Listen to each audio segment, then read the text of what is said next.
So now IRFC limited अब देखिए 91.82 का प्राइसिंग हमें देखने मिला एंड ये स्टॉक ना 100 रुपए से नीचे जा चुका है। Hi this is Dev and watch it diary. 250 वाला आपको जो है 91.82 देखने मिला है। PSU में टोटल वेल्थ जो है वो डिस्ट्रॉय हो चुकी है। आप जिस भी प्राइस से यहाँ पर ना आप बाई करके रखे हो, चाहे वो आपका 180 हो, 200 हो या 170 ही सही, और अगर आप 200 के ऊपर वाले हैं तो फिर आप देखिएगा एक्चुअल बेसिस पर डर आपको लग रहा होगा, एक ट्रैप महसूस हो रहा होगा। बिकॉज ऑफ अगर आप देखेंगे इन स्टॉक्स में यही हुआ है 2024 के दौरान।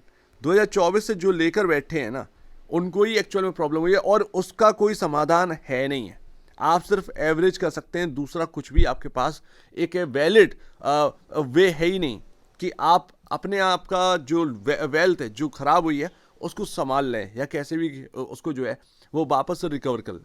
इतना आसान नहीं है, लेकिन आपके पास सिर्फ एक ही टूल है कि एवरेज, एक राइट जगह पर एवरेज करके अपना प्राइस नीचे लाने का, बस वही मौका चल रहा है। बाकी नए खरीदार जो है, न्यू बायर जो है, उसके लिए बिग अपॉर्चुनिटी अब क्रिएट हो गई है ऐसे मार्केट में। जो एक लंबे टाइम से पैसा लेकर बैठे थे जिम में, उनके लिए अपॉर्चुनिटी हो गई। मेरी बात ध्यान में रखिएगा, PSU के पोर्टफोलियो में इस समय, क्योंकि ये ऐसा समय है पोर्टफोलियो बिल्डअप का है, जिन्होंने कभी बनाया नहीं उनके लिए गोल्डन पीरियड चल रहा है। थोड़ा सा दिक्कतें और हैं, लेकिन उनमें अगर आप जगह बना लेते हैं, पेशेंस के साथ रहते हैं, आपको रिटर्न मिलेगा। बट एक्चुअल बेसिस पर अगर आप देखेंगे स्टॉक बहुत अच्छी जगह पर आ चुका है एंड कहीं ना कहीं आपको जो है इसकी तरफ देखना चाहिए। आप देखो अगर यहाँ पर जो 2024 माफ करिएगा 2023-2024 के आसपास जो आपका एक रेजिस्टेंस बना था 91.04 का, वहाँ से ये स्टॉक गिरकर 73-84 की रेंज में आया एंड जब हमने ये ब्रेक किया तो यहाँ पर ध्यान रखिएगा एक बड़ी रैली हमें देखने मिली। हम वापस से उस जगह पर पहुँच चुके हैं, हम 91.84 पर, तो हम वापस उस जगह पर पहुंच चुके हैं। यानी कि हम एक बहुत इंपॉर्टेंट जगह पर आ चुके हैं जहां से एक रैली स्टार्ट हुई थी। 100 रुपए का लेवल जो है वो हमने तोड़ दिया है। भले ही क्रॉस हो जाए, लेकिन उसको इतना आसानी से ना समझिएगा कि क्रॉस हो चुका है, और कोई गैप छोड़कर अगर क्रॉस करे तो बिल्कुल मत समझिएगा। वो सब एक ट्रैप होगा, वो सब एक स्टॉक के अंदर एक मनी फ्लो इम्पैक्ट होगा। इंपॉर्टेंट जगह पर आ चुका है, वहां से एक मूव बन गया, तो टेक्निकली अगर आप देखेंगे कुछ शॉर्ट टर्म वाले, बिल्कुल बिल्कुल बिल्कुल शॉर्ट टर्म वाले या ट्रेडर है, उसका ही इम्पैक्ट है। स्टॉक पर इतना आप जो नहीं कह सकते कि ये घूम गया। सो अब एक रेजिस्टेंस कहीं ना कहीं फेस करेगा ये स्टॉक, 3 डिजिट के नीचे आ चुके हैं। लेकिन अगर आप देखेंगे लगातार जो ग्रोथ है वो बनी हुई है IRFC के अंदर, पर एक्चुअल में यहाँ पर हुआ क्या कि ग्रोथ है, ठीक ठाक ग्रोथ है। आप देखेंगे अभी जितना भी आ पा रहा है ना उतना ग्रोथ है, ठीक है ना, लेकिन ग्रोथ जो है 3 से 5% के आसपास ही है। बट स्टॉक को चलाकर कहाँ पहुंचा दिया गया था, एंड दैट्स वाई आपकी ग्रोथ यहाँ पर है। वही चीज़ मैंने अभी इरडा के अंदर समझाई, वही चीज़ IRFC में समझा रहा हूँ। आपकी ग्रोथ यहाँ पर है, आपका स्टॉक कहाँ पहुँच गया था, ये जो बढ़ गया था ना यही करेक्ट हो गया। एंड इसमें ना टोपी पहनाई गई है 2024 में, जो क्योंकि इवेंट थे, इलेक्शन, बजट, ये 3 इवेंट पड़ रहे थे। उसमें आप देखेंगे किसी इवेंट पर आने पर एकदम से चलता था, क्वार्टरली नंबर आते थे, गिर जाते स्टॉक, फिर चलने लगते थे, फिर गिर जाते थे क्वार्टरली नंबर आने पर। ये सारी चीज़ें मैंने आपको बताई थी, ये सारी चीज़ें लगातार आपको बताता रहा। बट आज की डेट में जो है वो हकीकत है। ये सारी चीज़ें आपको जो इलेक्शन, जो बजट आया था, फुल बजट जब आया था 2024 में, तभी बेचकर सब कुछ निकल जाना चाहिए था। वही एक इंपॉर्टेंट जगह थी, वहां से आपको निकल जाना चाहिए था। एंड वो वैल्यू करेक्शन अब हो चुका है। अब 1,20,000 करोड़ का मार्केट कैप है। आप देखेंगे 2,80,000 करोड़ के आसपास का मार्केट कैप पहुंच गया था। वहां से भी लोग रिटर्न की तमन्ना कर रहे थे। कैसे मिल जाता भाई, कैसे आपको मिल जाता? अगर आपकी पोर्टफोलियो जो प्रॉफिटेबिलिटी है वो 10,000 करोड़ के आसपास सालाना बैठ रही है, आप देखोगे मार्केट कैप कहां पर है आपका 3 लाख करोड़ के आसपास का पहुंच रहा है। सिर्फ और सिर्फ एक हाइप की वजह से, सिर्फ और सिर्फ आप जो है मानने ही नहीं चाह रहे हैं कि हाई वैल्यूएशन चल रहा है, यहाँ से कुछ मिलना नहीं है, तो वो आप समझो ना फिर। तो 1,20,000 करोड़ का मार्केट कैप आज पहुंच चुका है। एंड रेलवे की एक लौती जो NBFC है वो यहाँ पर आपको देखने मिल रही है। तो इसका फ़ायदा जो है अब इसको कहीं ना कहीं मिलेगा। अब एक जो नया खरीदार है वो बाई की तरफ बढ़ सकता है। लेकिन पूरा बाई बिल्कुल मत करिएगा। मैं अभी भी आपसे कह रहा हूँ, पूरा बाई करने की कोशिश ना अभी भी मत करिएगा, क्योंकि अभी भी वैल्यूएशन जो है IRFC की वो ऊपर ही है, एंड मार्केट का जो हाल है उसको देखिएगा। तो कुछ यहाँ पर ना पैसा डाल सकते हैं, बट एक्चुअल बेसिस पर पूरा पैसा डालने की कोशिश मत करिएगा। अगर आपको 30-40 हज़ार रुपये डालने हैं IRFC के अंदर, पूरा मत डालिएगा, हाफ में डालो। मार्केट की कंडीशन भी इस तरीके की है कि कभी भी कुछ भी हो जाता है, सो दैट शायद आपको थोड़ा सा नीचे मिल जाए। अगर आपने अभी खरीदा और आपका 7-8-10 रुपये नीचे अगर मिल गया, तो ये आप देखो ना कि 10% और करेक्ट हो गया हो हायर साइड से, जिस भाव से आपने खरीदा, तो वो 10% करेक्शन पर कितना बढ़िया चांस रहेगा। तो एक एवरेज बन जाए, आपका एवरेज बन जाएगा। 17.12 का पी रेशियो है, 7.19 के अगेंस्ट, एंड 2.12 टाइम यहाँ पर ना प्राइस टू बुक वैल्यू पर ट्रेड कर रहा है। कभी आप देखिएगा 5 टाइम के अराउंड कर रहा था।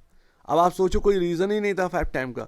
आप देखोगे IRFC 2.12 टाइम, PFC 0.98 टाइम, ये बुक वैल्यू के नीचे, REC 0.98 टाइम, ये बुक वैल्यू के नीचे चल रहे हैं, बुक वैल्यू के नीचे चल रहे हैं।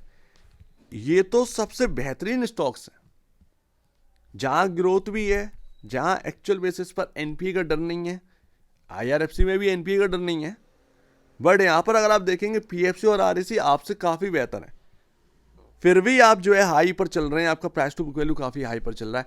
अगर वो करेक्ट होने पर आया ना, तो वो होगा। इसीलिए आधा पैसा ही डाल सकते हैं, पूरा पैसा नहीं लगा सकते। लेकिन जगह ऐसी आ चुकी है, करेक्शन इतना है, हैवी हो चुका है कि वैल्यूएशन बहुत ज़्यादा ख़राब नहीं रही है, बहुत ज़्यादा ख़राब नहीं रही है। तो लगा सकते हैं, लेकिन आधा लगा सकते हैं, आधा आपको रखना पड़ेगा। अगर 40,000 डाल लें तो 20,000 ही लगा सकते हैं, 20,000 आपको बचा के रखने पड़ेंगे। पी रेशियो आप देखिए 5.27 का पी चल रहा है, PFC REC 5 टाइम का पी पर एक्चुअल में काम कर रहा है। 17.12 टाइम जो price to book P ratio जो आपका चल रहा है, मल्टीपल चल रहा है, वो आप देखो कितना हाई है compare to REC and PFC। तो ये जो PSUs है ना, ये पहले भी बेस्ट थे, आज भी बेस्ट है। बट IRFC, ये आपका इरडा, यहाँ पर हुडको अगर आप लेकर आएंगे, ये सब PSUs को दौड़ाया गया था बिकॉज ऑफ, अगर आप देखेंगे शेयर होल्डिंग पैटर्न, जो पब्लिक शेयर होल्डिंग थी वो बहुत कम थी, लेकिन जो प्रमोटर का होल्डिंग था वो बहुत बड़ा था, जिसकी वजह से नंबर ऑफ शेयर्स का कम हो जाना एंड डिमांड का बढ़ जाना, इसका फायदा उठाया गया था, एंड वही बहुत सारे लोगों को ले डूबा। अगर आप PSU होल्डर्स से पूछेंगे, वो एकदम से कह पड़ेंगे कि भाई बर्बाद हो गया, मुझे तो कुछ मिला ही नहीं। तो यही हकीकत है।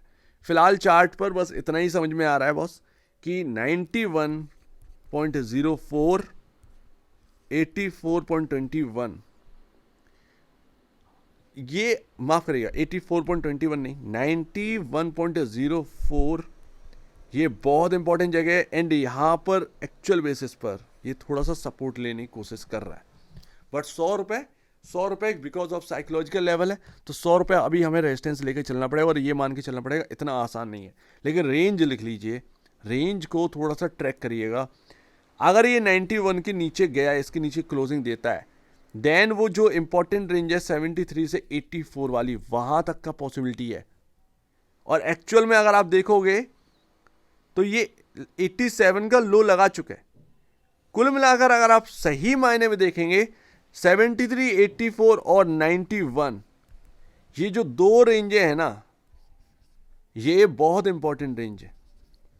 या तो 84 और 91 से घूम जाए, जो कि घूम गया है, और या तो अगर ये कोलैप्स होता है तो 73 टू 84 की तरफ यहां पर जो है ना सेकंड एक बहुत इंपॉर्टेंट रेंज मिलेगी।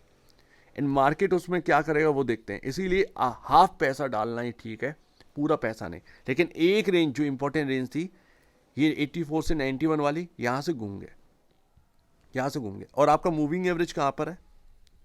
मूविंग एवरेज आपका आ चुका है लमसम 107 रुपए पर। जब भी ये स्टॉक मूविंग एवरेज के ऊपर निकलेगा, फर्स्ट साइन आपका यहां पर स्टार्ट हो जाएगा पॉजिटिविटी का, फर्स्ट साइन आपका स्टार्ट होगा, तो ध्यान रखिएगा। सो उम्मीद है काफी कुछ आपको समझ में आया होगा। अभी भी स्टिल हाई वैल्यूएशन पर है, लेकिन ध्यान रखिएगा काफी बड़ा करेक्शन हो चुका है, एंड यहां पर एक खरीदारी जो है अगर आपको करना है तो कर सकते हैं, पर हाफ मनी ही यहाँ पर ना इन्वेस्ट कर सकते हैं, पूरा मत करिएगा, क्योंकि ना तो मार्केट की कंडीशन ठीक है और ना अभी वैल्यूएशन वाइज ये पूरी तरीके से यहाँ पर ना आपके सामने करेक्ट हुआ है। तो ये ध्यान रखिएगा, छोटे मोटे मूव आते रहेंगे, उनको देखकर आपको ये नहीं लगना चाहिए कि अरे अब तो तेजी की शुरुआत होगी। भाई लोग बैठे हैं, ये मार्केट है, ये मार्केट है, ये शॉर्ट टर्म वाला भी कुछ खेल होता है, आपको वो सीखना पड़ेगा। अगर वो कर जाते, मैं तो आपसे बहुत पहले बोलता था ट्रेडिंग करिए, इनमें इन सब में ट्रेडिंग करिए, ज़्यादा बेहतर, इन्वेस्ट मत करिए अभी। वो कहना बिल्कुल सही था, आज की डेट में वो हकीकत है, वो सारी बात है। एंड जिन्होंने भी मानी ना, चाहे कोई सा भी पीएसयू स्टॉक को उठा के देख लीजिए, 2024 में कोई इसके ऊपर बात नहीं करता, लेकिन एक सिनेरियो जो डेवलप करे थे उसी हिसाब से सारी चीज़ें हुई हैं। लेकिन आज की डेट में करेक्ट हो चुका है, 91.82 का प्राइसिंग है। कुछ पैसा डालना चाहते हैं डाल सकते हैं, लेकिन पूरा मत लगाइएगा, लेकिन समय अच्छा आ चुका है इन स्टॉक के अंदर। सो उम्मीद है कुछ आपको समझ में आया होगा। एक बार निवेश से पहले आप बेचने से पहले अपने ब्रोकर एडवाइस से जरूर सलाह लीजिएगा। खुद की स्टडी करेगा, उससे बेहतर कुछ भी नहीं है, खुद की स्टडी मस्ट है। तो अब दीजिए वीडियो देखिए, बहुत धन्यवाद दोस्तों।